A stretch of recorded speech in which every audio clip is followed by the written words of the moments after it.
বলবো এই word office তৈরি করার ক্ষেত্রে ভাসুদি দেববর্মা যেটা বলেছেন অনেকটা অসুবিধা হচ্ছিল, কোনো ক্ষেত্রে ভুল বুঝাবুঝি ছিল, কোথাও বাধা ছিল এবং এটা আইন আদালত হাইকোর্ট অব্দি গিয়েছে। তো আমরা বরাবরই বিশ্বাস করি যে আমরা উন্নয়নের জন্য কাজ করি আমাদের সরকার এবং আমাদের পৌর নিগম। তো আমরা পৌর নিগম যখন আমাদের 2021-এ আমরা দায়িত্ব গ্রহণ করি তখন আমরা উপলব্ধি এবং অনুধাবন করেছি যে আগরতলা পৌর নগরী যদি পৌর নাগরিক পরিষেবা প্রদান করতে হয় সঠিকভাবে আধুনিক পদ্ধতিতে, তবে পার্মানেন্ট ওয়ার্ড অফিস অত্যন্ত প্রয়োজনীয় এবং ওয়ার্ড অফিস এই জায়গাতেই করা যাতে ওই ওয়ার্ডের একটা মধ্যস্থলে হয় এবং ওয়ার্ডের নাগরিকরা সুযোগ গ্রহণ করতে পারেন, পরিষেবা গ্রহণ করতে পারেন এবং আমাদের ক্ষেত্রে যদি পরিষেবা প্রদানের ক্ষেত্রে সুবিধা হয়।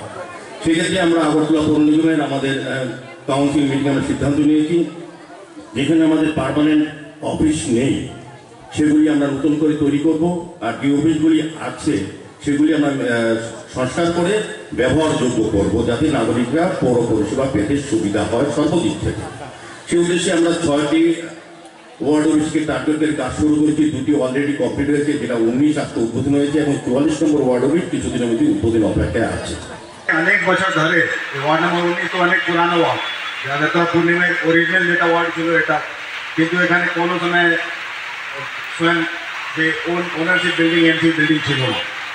গত বছরের যে বাজেট অধিবেশনে মাননীয় মেয়র যে অ্যানাউন্স করেছিলেন যে আমরা সম্পূর্ণ আগরতলা পূর্ণিমার সমস্ত ওয়ার্ডে ফেজ ওয়াইজ আমাদের स्वयं আমাদের বিল্ডিং করে নেব, যেখানে কিরায়া ভাড়াতে চলছে ওটা ধীরে ধীরে করে বন্ধ করা হবে।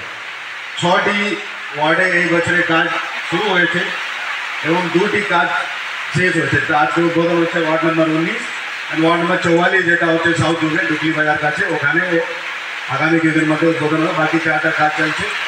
আগামী বছরেও যেটা এখন কিছুদিন পরে বাজেট যখন পেশ করা হয়তো আগামী বছরেও যেখানে যেখানে বাকি ওখানে প্ল্যানিংয়ে আছে ওটা সমাপ্ত করা হবে।